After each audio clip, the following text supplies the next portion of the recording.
नमस्कार दोस्तों, गार्डन ज्ञान चैनल में आप सभी का स्वागत करता हूं। आज मैं एक ज़रूरी टॉपिक कवर करने वाला हूं और मरता हुआ गुलाब को कैसे आपको बचाना है और उससे फूल कैसे पाना है दोस्तों, इसके बारे में। आज मैं जो प्लांट दिखा रहा हूं आपको, ये मेरा फेवरेट प्लांट में से एक है। इसका आईडी है दोस्तों सॉसबेरी शो। लाल कलर में बहुत बढ़िया फूल, और फूल भी दोस्तों बहुत लॉन्ग लास्टिंग वाला। ये खिले हुए करीब 7-8 दिन हो गया है और आगे चलेगा दोस्तों आपका 15 दिन। तो 20 दिन के ऊपर ये लास्टिंग करता है। और लाल में जितना भी वैरायटी मेरे पास है दोस्तों, सबसे ज़्यादा लास्टिंग वाला फूल यही है। और पौधा देख सकते हैं, चारों तरफ फूल ही फूल दे रहा है। लेकिन कुछ दिन पहले दोस्तों ये बनने वाला था, और इसको मैं कैसे बचाया इसके बारे में आज ये वीडियो है। तो वीडियो बहुत इन्फॉर्मेटिव रहेगा, आप वीडियो लास्ट तक देखिएगा। तो आइए वीडियो को शुरू करते हैं। पहले दोस्तों प्लांट को मैं दिखा देता हूं आपको। इसका नीचे का पोर्शन पहले दिखा देता हूं। देखिए, ये वाला आपका ग्राफ्ट एरिया काफ़ी मोटा है, और इससे आपको पता चल रहा होगा प्लांट काफ़ी पुराना है। ये दोस्तों 2017 का प्लांट है। 17 मतलब समझ लीजिए आप कितना दिन हो गया आपका। 3 और 3 6 एक 7 साल हो गया। 7 साल हो गया। और देखिए, बहुत सारा इसमें डाईबैक भी आया था और बहुत सारा ब्रांच भी इसका लॉस हुआ है। लेकिन ये मरा नहीं दोस्तों, मरने वाला था। देखिए, एक ही ब्रांच इसमें निकला हुआ था, और कोई भी ब्रांच नहीं था। पहले दोस्तों आपको जानना होगा रोज़ में डाईबैक प्रॉब्लम क्यों आता है, और क्यों इसका ब्रांच सब सूखने लगता है, ब्लैक होने लगता है, इसके बारे में। पहला है दोस्तों रूट सिस्टम अगर आपका अच्छा नहीं है तो प्लांट ऊपर से सूखता हुआ आएगा दोस्तों। और रूट सिस्टम अगर आपका अच्छा है तो ऊपर ग्रोथ भी आपका अच्छा दिखेगा। तो पहले इसका मैं मीडिया दोस्तों था मिट्टी में इसे लगाया था, तो मिट्टी से इसे मैं निकाल लिया। और जब मैं चेक किया तो नीचे देखा मैं रूट बहुत इसका ब्लैक हो गया है, और रूट सिस्टम अच्छा नहीं था। तो पानी से धो दिया मैं रूट को, और पूरा वॉश करने के बाद दोस्तों फंगिसाइड पानी में इसको डिप किया। और उसके बाद मैं हाइड्रोजन पेरोक्साइड में डिप किया। हाइड्रोजन पेरोक्साइड आपको मिल जाता है किसी भी बार्बर शॉप में, आपको मिल जाएगा, या फिर ऑनलाइन भी मिल जाता है। तो हाइड्रोजन पेरोक्साइड में इसे डाइल्यूट करके पानी में डाला दोस्तों, और आधा घंटा 1 घंटा के बाद उसे निकाल के सिंडर के मीडियम में मैं दे दिया। और सिंडर भी दोस्तों आपका वास्ट सिंडर रहना चाहिए, और वास्ट सिंडर में बहुत अच्छा रहता है और इन्फेक्शन कम रहने का चांस रहता है। नए पॉट में लगाने से पहले दोस्तों आपको ब्रांच सभी को काटना होता है। जो सूखा ब्रांच है या फिर इन्फेक्टेड ब्रांच है, उन सभी को आप काट दीजिए, और उसके टिप में आप साप या बाविस्टिन का एक लेप लगा दीजिए। उसके बाद दोस्तों मैं देखा इसमें कुछ कुछ स्केल भी लगा हुआ है। स्केल कैसे लगता है, ऐसे आपका स्पॉट सब आता है, ब्लैक पैचेस जैसा दिखता है दोस्तों।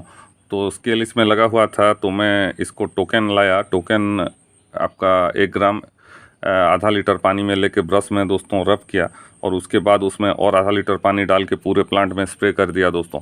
तो स्केल जो था मेरा चला गया। देखिए, स्केल थोड़ा थोड़ा आपका सूखा हुआ स्केल सब दिख रहा होगा, लेकिन ये सब मर गए हैं। तो बहुत सारा प्रॉब्लम रहता है दोस्तों डाईबैक के पीछे। स्केल लगने पर भी डाईबैक होता है, रूट सिस्टम ठीक नहीं होने पर भी, और फंगल इन्फेक्शन रहने पर भी। तो उसके बाद देखिए, इसमें मैं 126100 और ह्यूमिक एसिड का देना शुरू कर दिया। करीब आपका ये 15 दिन के करीब में डाला, तो इसमें नया नया सूट आने लगा दोस्तों, और सूट भी बहुत बड़ा बड़ा आने लगा। और इसके बाद देखिए प्लांट मेरा हरा भरा हो गया। तो प्लांट में एनर्जी अगर बचा हुआ रहता है दोस्तों, तो बहुत जल्दी सूट निकाल लेता है। वैसे भी ये पुराना प्लांट था, तो पुराना प्लांट बहुत जल्दी रिकवर कर जाता है अगर उसको थोड़ा भी सपोर्ट और केयर मिल जाता है दोस्तों। तो यहाँ पे देख सकते हैं इसका अभी 1 2 3, और यहाँ पे बर्ड है 2 ठो, और ये देखिए 4, और यहाँ पे भी बर्ड है। तो सब ब्रांच पे यहाँ पे भी देख सकते हैं। तो सारे ब्रांच के ऊपर दोस्तों बर्ड आ गया। तो इसमें अभी मैं दे रहा हूँ दोस्तों 13-40-13, और आपका एप्सम सॉल्ट, और दे रहा हूँ मैं आयरन बोरॉन जिंक। इसको एक साथ नहीं दे रहा हूँ, हफ्ते में ऑल्टरनेट करके किसी ना किसी दिन देता हूँ। और ऊपर से इमिडा क्लोरोपिड का स्प्रे कर रहा हूँ। तो देखिए बहुत बढ़िया प्लांट बन गया है मेरा, और मरता हुआ प्लांट भी बच जाता है दोस्तों अगर आप थोड़ा मेहनत कर लेते हैं। तो इसमें मैं फंगिसाइड का स्प्रे कर रहा हूँ, रिडोमिल गोल्ड। तो कॉपर ऑक्सीक्लोराइड जो रहता है ब्लाइटॉक्स, उसको भी 7 दिन में एक बार आप स्प्रे कर सकते हैं। और बारिश के महीने में अगर आप इसे बचा लिए दोस्तों, तो विंटर में ये आपका बहुत बढ़िया परफॉर्मेंस करेगा। और अभी देखिए इसमें फूल भी आ गया है। फूल मैं ज़्यादा दिन रखूँगा नहीं, क्योंकि प्लांट का एनर्जी वहाँ पे जाएगा। तो फूल को मैं काट दूँगा, और विंटर के लिए इसे रेडी करूँगा। अभी देखिए इसका बहुत सारा ब्रांच बन गया है, प्लांट शेप में भी आ गया है। और साइड से मैं आपको दिखा रहा हूँ, देखिए एक ब्रांच से अभी मेरा प्लांट बहुत सारा ब्रांच में आ गया है। और ये दोस्तों एक बहुत अच्छा वैरायटी है। मैं सोच रहा था ये मर जाएगा, इसीलिए इसका बैकअप भी मैं ले लिया था और एक छोटा सा प्लांट भी मंगा लिया हूँ सॉसबेरी शो का। ये दोस्तों देखिए और एक प्लांट है सॉसबेरी शो का, और इसका भी देखिए 6 इंच के गमले में है, नीचे से रूट निकल आया है। तो इसको भी अभी रिपोर्ट करने का टाइम आ गया है और अभी आप रिपोर्ट कर सकते हैं।